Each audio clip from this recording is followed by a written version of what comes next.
Good morning students. तो बेटा कल हमने कुछ फॉर्मूलेज के बारे में देखा था कि हमें जब सीरीज़ और कॉम्बिनेशन में दे रखे हों क्वेश्चंस तो हमें कैसे सॉल्व करने हैं, उनसे रिलेटेड हमने फॉर्मूलाज ड्राइव किए थे। आज हम यंग्स मॉडुलस से रिलेटेड न्यूमेरिकल करेंगे कि जब यंग्स मॉडुलस, ज़्यादा इंपॉर्टेंट यंग्स मॉडुलस ही है, तो उससे रिलेटेड जितने भी न्यूमेरिकल्स पॉसिबल बन सकते हैं उतने मैंने लिए हैं और आपको अपनी बुक से ट्राई करने हैं इससे ज़्यादा न्यूमेरिकल। ठीक है, तो हम स्टार्ट करते हैं। जो फर्स्ट न्यूमेरिकल है वो है हमारा a steel wire of length 4.7 metre and cross sectional area 3 × 10⁻⁻5 पर metre square stretches by the same amount as the copper wire. एक क्या है? स्टील वायर, जिसकी हमारे पास लेंथ ये है, एरिया ये है। ठीक है, अब आगे क्या है? Same amount as the copper wire of length 3.5 metre and cross sectional area हमारे पास 4 × 10⁻⁻5 मीटर पर मीटर स्क्वायर। ठीक है, यहाँ भी मीटर स्क्वायर आएगा बेटा। अंडर ए गिवन लोड, यानी कि कोई भी जो उस पर लोड या फोर्स अप्लाई के रखा है उसके according. What is the ratio of Young's modulus of the, देखो इसके लिए अलग यंग्स मॉडुलस आएगा, कॉपर वायर के लिए अलग यंग्स मॉडुलस आएगा। ठीक है, तो हमें उसका रेशो बताना है of Young's modulus of steel and copper कि क्या फाइंड आउट करके हम उनका रेशो। पहले हमें Young's modulus for steel, then हमें निकालना है यंग्स मॉडुलस फॉर कॉपर। तो हम लिख लेते हैं कि for steel, for copper. Steel के लिए जो हमें लेंथ दे रखी है वो क्या है? इसको L1 लिख लो, 4.7 मीटर। एरिया क्या दे रखा है? A1 3 × 10⁻⁻5 metre square. इसके लिए जो लेंथ दे रखी है वो कितनी दे रखी है? 3.5 मीटर। एरिया कितना दे रखा है? 4 × में 10⁻⁻5 मीटर स्क्वायर। ठीक है, यंग्स मॉडुलस का फॉर्मूला क्या होता है? मैंने आपको जो यंग्स मॉडुलस वाला लेक्चर कराया था उसमें यंग्स मॉडुलस का फॉर्मूला निकालना बताया था। कैसे? यंग्स मॉडुलस क्या होता है? लॉन्गिट्यूडनल स्ट्रेस अपॉन में लॉन्गिट्यूडनल स्ट्रेन। तो लॉन्गिट्यूडनल एक बार देख लेते हैं। लॉन्गिट्यूडनल स्ट्रेस अपॉन में लॉन्गिट्यूडनल स्ट्रेन, ये क्या है? परपेंडिकुलर फोर्स जो अप्लाई करते हैं, F अपॉन में A। ये हमारे पास क्या है? डेल्टा L/L, यानी कि change in length divided by original length. तो यहाँ से यंग्स मॉडुलस कितना आ गया हमारे पास? F/A इंटू में डेल्टा L, और ये L ऊपर पहुँच जाएगा। ठीक है, ये हमारा आ गया फॉर स्टील। इसी तरह हमारा किसके लिए आ जाएगा? यहाँ पे L1 हमने क्या ली है? ये L1 और A1। ये हमारे पास क्या है? गामा FL2/A2 इंटू में डेल्टा L। ठीक है, तो डेल्टा L ले लो या स्मॉल l ले लेना, इसको मर्जी है तुम्हारी। ठीक है, तो अब हमें निकालना है, रेशो निकालना है Γ1/Γ2। तो ये रेशो निकालना है, तो क्या है? फोर्स हमें दे रखा है? नहीं, फोर्स नहीं दे रखा। इसकी लेंथ कितनी दे रखी है? L1 4.7। एरिया कितना दे रखा है? 3 × 10⁻⁻5 इंटू में जो चेंज इन लेंथ है डेल्टा L। इसके लिए क्या है? F मल्टीप्लाई L2 की वैल्यू में है 3.5 डिवाइडेड बाय एरिया कितना है? 4 × में 10⁻⁻5 इंटू में डेल्टा L। इसको यहाँ पे पुट करेंगे तो क्या आ जाएगा? F multiply 4.7 divided by 3 × 10⁻⁻5 into में डेल्टा L। ठीक है, तो अब यहाँ पर आ गया डिवाइडेड बाय, इसका आना है तो ये आ जाएगा F मल्टीप्लाई 3.5, और ये नीचे आएगा तो ये ऊपर पहुँच जाएगा। क्या हो जाएगा? 4 मल्टीप्लाई 10⁻⁻5 इंटू में डेल्टा L। ठीक है, तो डेल्टा L से डेल्टा L कैंसिल, F से F कैंसिल, क्या हो जाएगा अपने पास? ये कैंसिल, क्या बच गया? 4.7 इंटू में 4 डिवाइडेड बाय 3 × 3.5। जब इसको हम सोल्व करेंगे तो आप सोल्व करके देख लेना, 1.79 आ जाएगा। तो ये जो रेशो है Γ1/Γ2 का रेशो 1.79 आ गया।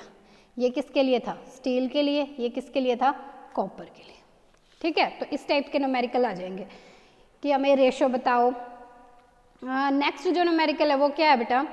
ए mass of 5 kg is hung from a copper wire. एक कॉपर वायर है, ठीक है, ऐसे करके एक वायर है यहाँ पर एक 5 kg का मास इससे हैंग किया गया है, ठीक है, और 5 millimetre diameter and 2 metre in length. ये जो वायर है इसका जो डायमीटर है ना वो कितना है 5 मिलीमीटर, और जो इसकी लेंथ है वो कितनी है 2 मीटर, ठीक है। Calculate the extension produce. अब देखो एक वायर है, इससे हमने कुछ वेट हैंग कर रखा है, तो ये नीचे की तरफ कुछ एक्सटेंड होगी तो इसकी लेंथ में एक्सटेंशन आएगी, वो एक्सटेंशन जो भी आएगी वो हमें निकालनी है। What should be the minimum diameter of the wire so that its elastic limit is not exceeded? मतलब कि ये इलास्टिक लिमिट क्या होती है कि जब इसकी इलास्टिसिटी रिमूव ना हो वहाँ तक ये कितना रहेगा, तो वो हमें निकालनी है। मिनिमम डायमीटर कितना होना चाहिए उसका, elastic limit is not exceeded. Elastic limit for the copper 1.5 into 10⁻⁴ newton per metre square. Young's modulus for copper 1.1 into 10⁻11 newton metre square. तो अब कैसे फाइंड आउट करेंगे इस क्वेश्चन को। पहले क्या दे रखा है, यंग्स मॉडुलस दे रखा है, हमें इलास्टिक लिमिट दे रखी है, जो हमें दे रखा है हम वो लिख लेते हैं। पहले यंग्स मॉडुलस हमें कितना दे दिया 1.1 into 10⁻11 1.1 into 10⁻11 Newton per metre square, और हमें क्या दे रखी है लेंथ दे रखी है 2 मीटर। लेंथ कितनी दे दी 2 मीटर। हमें डायमीटर दे रखा 5 मिलीमीटर। एक सेकेंड, डायमीटर दे दिया हमें 5 मिलीमीटर। एक सेकेंड भाई, हाँ डायमीटर दे दिया 5 मिलीमीटर, ठीक है। 5 मिलीमीटर चेंज कर सकते हो, किस में चेंज करोगे, सेंटीमीटर में या मीटर में? मीटर में है तो सब कुछ इसको मीटर में ही चेंज कर लो। तो 5 इंटू में 10⁻³ मीटर, ठीक है। अब हमारे पास डायमीटर है, रेडियस निकाल लोगे, रेडियस क्योंकि हम एरिया निकालना है, तो d/2 कितना हो जाएगा 2.5 इंटू में 10⁻³ मीटर, ठीक है। अब हमारे पास और क्या दे रखा है, अब हमें इलास्टिक लिमिट दे रखी है, इलास्टिक लिमिट दे रखी है और हमें मास दे रखा है। ये मास दे रखा है, क्या इससे मैं फोर्स लिख सकती हूँ? F इज इक्वल टू हमें पता है m में होता है A acceleration due to gravity लगेगी। A हमारे पास जो ग्रेविटी की वजह से, अब देखो एक वायर है उसको यहाँ पे हैंग किया गया, तो नीचे की तरफ उसमें फोर्स लगेगा, वो फोर्स क्या होता है mg। मास कितना दे रखा 5, g की वैल्यू हमें पता है कितनी होती है 9.8, तो ये हमारा उस पर जो फोर्स अप्लाई हो रहा है वही आ जाएगा। तो F की वैल्यू मैं क्या लिख सकती हूँ, F मल्टीप्लाई 9.8। अब ये क्या आ जाएगा, फोर्स है तो न्यूटन, ठीक है। अब हमें निकालना क्या है इसमें, एक्सटेंशन प्रोड्यूस, यानी कि जो चेंज इन लेंथ है वो मान लिया स्मॉल l है, ये कैपिटल L है, तो ये एक हमें निकालना है, ठीक है। यंग्स मॉडुलस का फॉर्मूला, यंग्स मॉडुलस अभी हमें नहीं निकालना था, क्या है FLA/Δl, FLA/Δl, डेल्टा L को हमने स्मॉल लिया है। A क्या है, अब वायर है उसका क्रॉस सेक्शनल एरिया πr² में यूज़ कर लूँ तो क्या हो जाएगा, इसकी जगह क्या यूज़ करूँगी πr², FL πr² इंटू में L। F की वैल्यू 5 मल्टीप्लाई 9.8 इंटू में L कितना दे रखा हमारा 2, पाई की वैल्यू 3.14, R की वैल्यू कहाँ गया 2.5 इंटू में 10⁻³ और स्मॉल l हमें फाइंड आउट करना है। यंग्स मॉडुलस हमें दे रखा है, तो यंग्स मॉडुलस हमें कितना दिया, यंग्स मॉडुलस हमें कितना दिया लिखा था हमने, हाँ 1.1 इंटू 10⁻11 इज इक्वल टू 5.2 में 9.8 मल्टीप्लाई 2, 3.14 इंटू में 2.5 इंटू में 10⁻³ इंटू में L। अब यहाँ से L की वैल्यू फाइंड आउट करोगे तो इसको सॉल्व करके आप लिख लेना, जो भी L की वैल्यू आएगी वो हमारा क्या आ जाएगा आंसर। तो इस टाइप के क्वेश्चंस को ऐसे सॉल्व कर सकते हो, ठीक है। कैलकुलेशन तो कर सकते हो ना अपने आप, इसको अरेंज कर देना। इधर क्या लिखोगे 5 इंटू में 9.8 इंटू में 2 डिवाइडेड बाय ये वैल्यू यहाँ पे आ जाएगी, L यहाँ पे चला जाएगा 3.14 इंटू में 2.5 इंटू में 10⁻³ इंटू में 1.1 इंटू 10⁻11। इसको सोल्व करोगे तो जो भी वैल्यू आएगी ना वो इसका क्या हो जाएगा, आंसर। ठीक है, अब हमारा एक हमने बल्क मॉडुलस भी पढ़ा था। बल्क मॉडुलस क्या था, वॉल्यूमेट्रिक स्ट्रेन अपॉन में वॉल्यूमेट्रिक स्ट्रेस अपॉन में वॉल्यूमेट्रिक स्ट्रेन। ठीक है, वॉल्यूमेट्रिक स्ट्रेस अपॉन में वॉल्यूमेट्रिक स्ट्रेन। तो इससे रिलेटेड भी अब हमें न्यूमेरिकल करना है। क्या दे रखा है भाई, ये square lead slab of lead slab of side 5 centimetre and thickness 5 centimetre is subjected to a shearing force of magnitude 9 into 10⁴ Newton.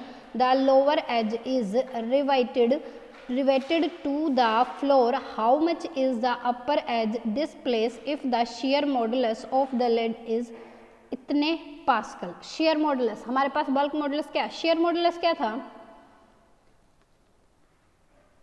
shear modulus, इसे हम मॉडुलस ऑफ रिजिडिटी भी बोलेंगे। तो ये बल्क पे नहीं, ये shear पे आ जाएगा, रिजिडिटी। ये क्या था, shear स्ट्रेस अपॉन में shear स्ट्रेन, यही हमने पढ़ा था। ठीक है, ये क्या था, फोर्स जिसमें पैरेलल लग रहा हो अपॉन में एरिया। ये क्या है, हमारे पास थीटा आता था, जो भी उसके अंदर चेंज आएगा, जैसे मैंने समझाया था ना, ये एक सर्फ, ये बॉडी, इसके यहाँ पे हम फोर्स लगा रहे हैं, टेंजेंशियली फोर्स भी बोलते हैं इसे। ये अप्लाई करेंगे तो ये कुछ ऐसे टिल्ट हो जाएगी, ऐसे है ऐसे हो जाएगी, तो क्या हो जाएगा, समथिंग टाइप, मान लो ऐसे हो गई।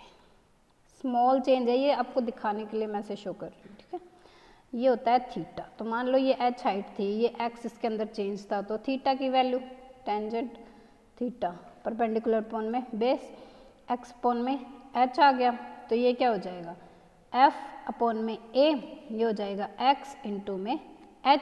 इससे क्या आ जाएगा, शेयर मॉडुलस। हमें क्या दे रखी है, थिकनेस कि कितना जो स्लैब है उसकी साइड इतने सेंटीमीटर है, थिकनेस उसकी इतनी है। अब हमें ये सोल्व करना है, तो हमें यहाँ पर क्या क्या चीज़ें प्रोवाइड, देखो एक साइड हमें लेंथ दे रखी है, एरिया निकल जाएगा, एरिया क्या हो जाएगा 50 × 5 कितना हो जाएगा 250 सेंटीमीटर स्क्वायर। ठीक है, एरिया निकल गया। हमें क्या दे रखा है, फोर्स दे रखा है कितना 9 इंटू में 10⁴ Newton.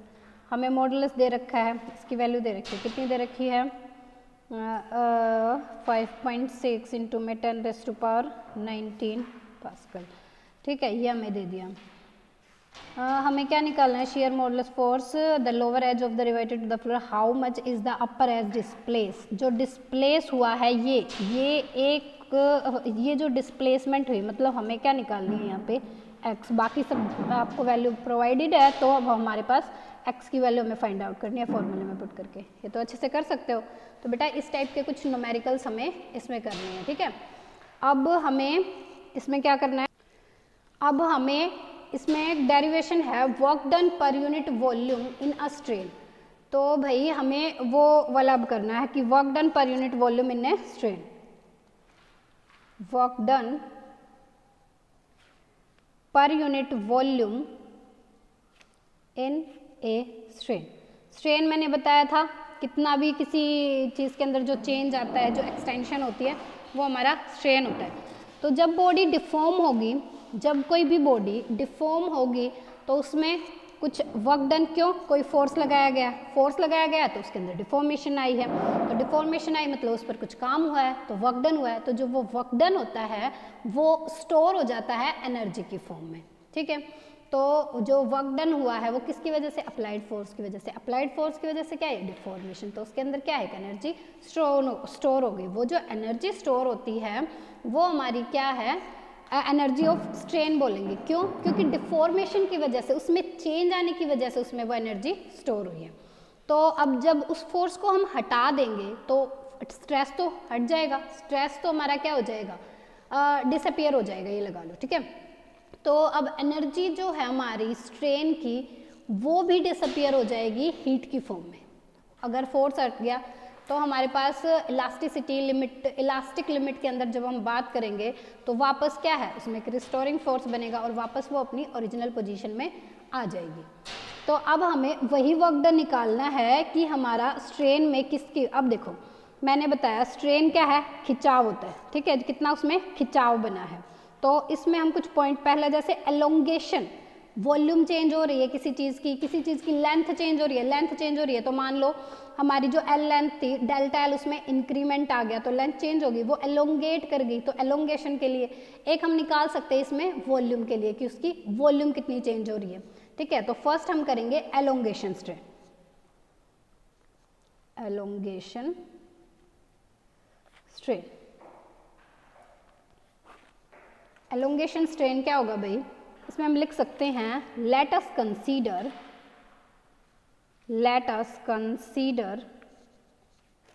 F be the applied force किस पे अप्लाई हो रहा है, उस वायर पे, ऑफ वायर या टू वायर ऑफ जिसकी length L and it fixed at one end, वो एक एंड पे फिक्स्ड है। क्या कह रहा है ये बेटा, यहाँ पे हमने एक वायर लगाई हुई, ठीक है, यहाँ पे मैंने कोई फोर्स अप्लाई किया in the form of load, ठीक है। तो ये कुछ नीचे की तरफ, मान लो ये इतनी लेंथ थी इसकी L, ये लगा लो L। अब इसके अंदर कुछ एलोंगेशन आ गई, तो ये जो एलोंगेशन आई है, ये इसके अंदर जो चेंज आया वो मैंने डिनोट कर दिया DL से, ठीक है। हम लिख सकते हैं if DL is increment in length, ठीक है। अब हमें निकालना है वर्क डन, किसकी वजह से, एलोंगेशन की वजह से। वर्क डन क्या होता है, वर्क डन फोर्स इनटू में जितनी भी वो चीज़ डिस्प्लेस हुई है, यहाँ तक थी, यहाँ तक डिस्प्लेस हो गई, तो फोर्स इनटू में डिस्प्लेसमेंट, तो फोर्स उस पर F लगाया था हमने, ठीक है। डिस्प्लेस कितनी हुई है, DL हुई है, ठीक है। ये आ गया हमारा वर्क डन। अब देखो ये DL है, ये वेरी कर सकती है इस फोर्स के साथ, मतलब वेरी कर सकती है ना, ये बढ़ भी सकती है। तो हमें क्या कहाँ तक लेनी है, 0 से लेकर ये कितनी चेंज हुई है, 0 से इस L तक, ठीक है, हमारी कंप्लीट लेंथ है। तो हम क्या लिखेंगे, the total work done to stretch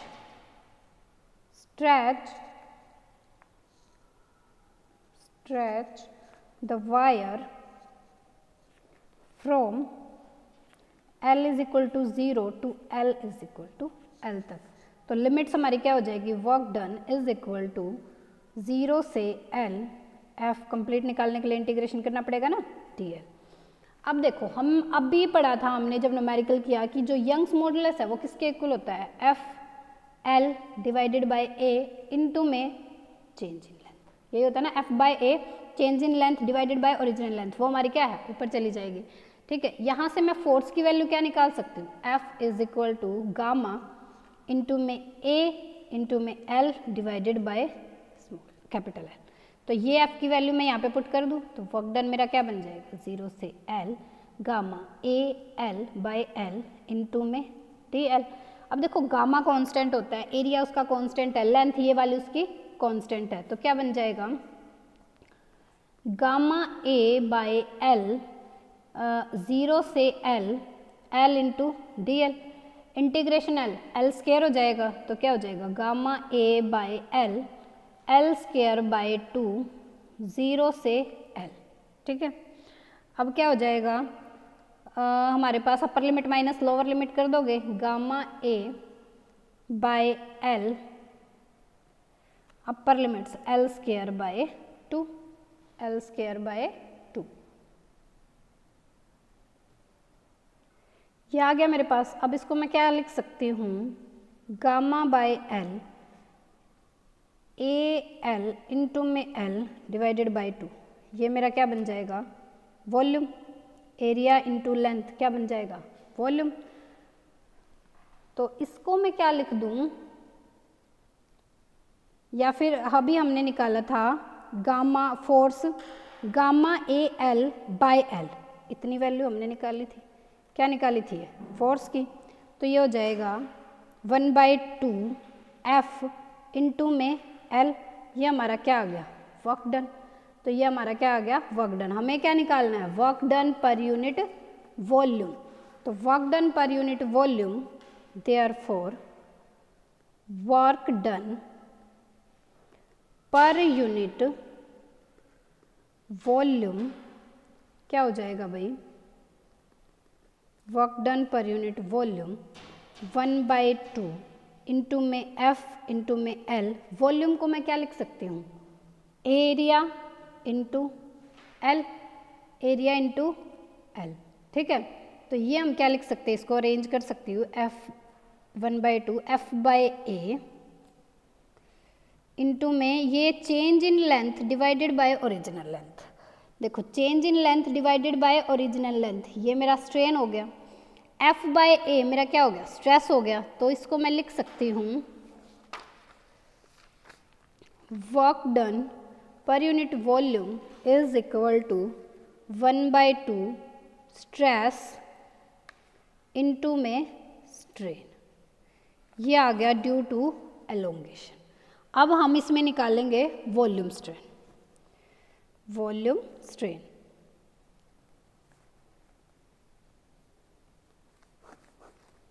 volume strain, अब देखो मैंने बताया था वॉल्यूम स्ट्रेन कैसे निकाल लेंगे, जब उसकी कंप्लीट वॉल्यूम में चेंज हो रहा है। वो कब होता है, मान लो एक ये एक बीकर है, मैंने इसमें एक ऑब्जेक्ट को रखा भाई समथिंग टाइप, तो हर तरफ से इस पर फोर्स अप्लाई हो रहा है। इस बीकर में मान लो पानी है, तो हर तरफ से ये बॉडी क्या हो रही है, डिफॉर्म हो रही है। तो डिफॉर्म हो रही है, मान लो ये इसके अंदर चेंज आ गया, ठीक है, ये इसकी ओरिजिनल वॉल्यूम थी, ये इसके अंदर चेंज आ गया। अब यहाँ पे जो स्ट्रेन देखो, यहाँ पे जो हमारा फोर्स जो इस पर अप्लाई हो रहा है जितने एरिया पर, क्या वो प्रेशर की तरह काम नहीं कर रहा है, तो प्रेशर की तरह काम कर रहा है। तो हमने मान लिया कि यहाँ पर जो स्ट्रेस है ना वो प्रेशर के फॉर्म में काम कर रहा है। जितने एरिया पर हमने वो एरिया मान लिया इसका स्मॉल है, कितने एरिया पर कर रहा है। तो उसके लिए अब हम क्या निकाल लेंगे, वर्क डन। वर्क डन निकाल लेंगे। ये जो डिस्प्लेसमेंट हुई है ना, ये हमने मान ली स्मॉल डिस्प्लेसमेंट है एक्स। ये जो डिस्प्लेसमेंट हुई है बेटा, ये हमने मान ली स्मॉल डिस्प्लेसमेंट है एक्स, ठीक है। तो हम क्या ले लेंगे, वही वर्क डन हमारे पास क्या हो जाएगा, फोर्स जितना एफ फोर्स इस पे अप्लाई हुआ है, डिस्प्लेसमेंट कितनी हुई है डी एक्स। फोर्स क्या होता है, यहाँ पे मैंने बताया कि जो स्ट्रेस है वो प्रेशर के फॉर्म में काम करेगा। प्रेशर होता है एफ बाय ए, हमने इसका एरिया माना है। तो हमारे पास फोर्स क्या हो जाएगा, P A, pressure into area. तो ये क्या हो जाएगा, D W is equal to P A into D X. ये एक लेंथ है, ये एरिया है, तो क्या ये वॉल्यूम नहीं हो सकता, इसकी वजह से क्या होगा, change in volume. D W P into में डी वी, इतना मैं लिख दूँ। अब ये चेंज कहाँ से हो रहा है, 0 से लेकर v तक ही तो चेंज होगा, 0 से v तक ही तो वॉल्यूम हमारी। तो अब टोटल वर्क डन निकालने के लिए मेरे को क्या करना पड़ेगा, इंटीग्रेशन। कहाँ से कहाँ तक, 0 से v तक, 0 से w तक, ठीक है। तो ये हमारा क्या हो जाएगा, w। ये हमारा क्या हो जाएगा, जितना भी जो उस पर प्रेशर अप्लाई हुआ है वो क्या होगा, वो क्या होगा, 0 से v p into D V. अच्छा, हमने एक टर्म पढ़ी थी क्या, बल्क मॉडुलस। बल्क मॉडुलस वो क्या था, volumetric stress, volumetric stress upon में वॉल्यूमेट्रिक स्ट्रेन, ठीक है। वॉल्यूमेट्रिक स्ट्रेन एफ बाय ए, प्रेशर की तरह काम करेगा। ये change in volume divided by original volume, इतना आ जाएगा ये वॉल्यूमेट्रिक स्ट्रेन। इसी का इन्वर्सली प्रोपोर्शनल होती है कंप्रेसिबिलिटी।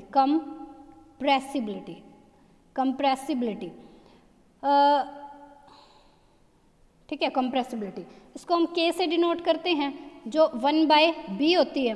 कंप्रेसिबिलिटी क्या होती है, किसी भी चीज़ को कितना ज़्यादा कंप्रेस कर सकते हैं, ठीक है। तो यहाँ पे यही चीज़ हो रही है, तो यहाँ पे जो K की वैल्यू हो जाएगी हमारी क्या हो जाएगी, V अपॉन में PV, ठीक है। ठीक है, तो अगर बल्क मॉडुलस की टर्म में लेंगे तो ये आ जाएगा। अब हमारे पास है कि बल्क मॉडुलस की टर्म में लिखें, वो मर्जी है, तुम अकॉर्डिंगली जो भी न्यूमेरिकल में दे रखा हो उसके अकॉर्डिंग यूज़ कर सकते हो।